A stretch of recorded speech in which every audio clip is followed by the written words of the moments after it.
Now, Minnesota is one of only two states in the country with a divided legislature. Currently, Democrats control the House and the governor's office, while Republicans have a majority in the Senate. But that might be changing. The DFL party says that will change come January. They're calling this a trifecta victory after the election day. Joining us now to share her expertise is U of M political science professor Kathryn Pearson. Good morning. Thank you once again for being here. Good morning. My pleasure. Yeah, let's start at the state level. Obviously, this would be considered a big win for the DFL.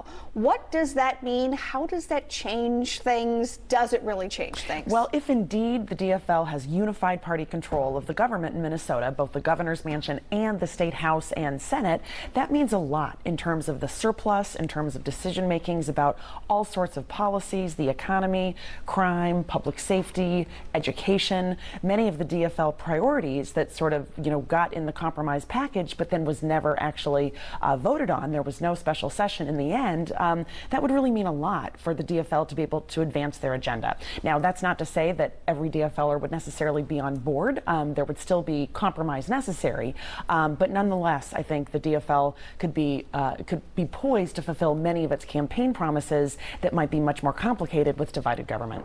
Right.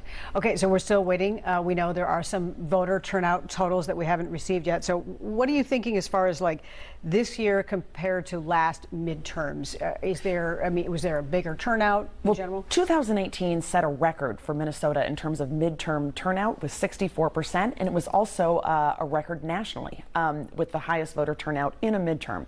And so I'm not sure if we'll see that this time, but it seems pretty clear that we did see high turnout among both DFLers and Republicans. So analysts projected that Republicans would be enthused to go to the ballot as a referendum, sort of voting against President Biden. But it seems that Democrats were enthused to go to the vote as well, both because of enthusiasm for the candidates, but also because of many policy issues that Democrats were thinking about. We haven't really talked about the importance of the Dobbs decision and abortion, but that was an issue that both at the state level and in terms of the federal races that many DFLers in Minnesota were campaigning on. So it was only one of many issues in the mix, but it does seem like it was an important issue looking at the results. I know some voters, candidates, people maybe just catching their breath after this, but already looking ahead as we do, already looking into 2024.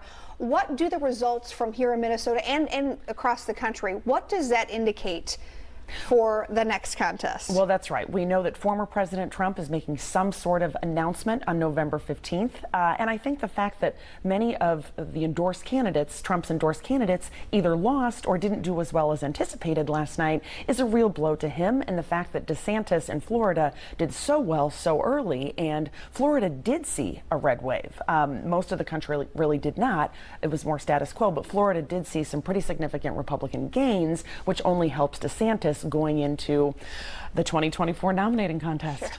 Yeah. It never ends, right? I know. No, we're always in a cycle. Kathryn Pearson, thanks for breaking it down for us this morning from the U of M. Thank you. Thank you very much. Appreciate it.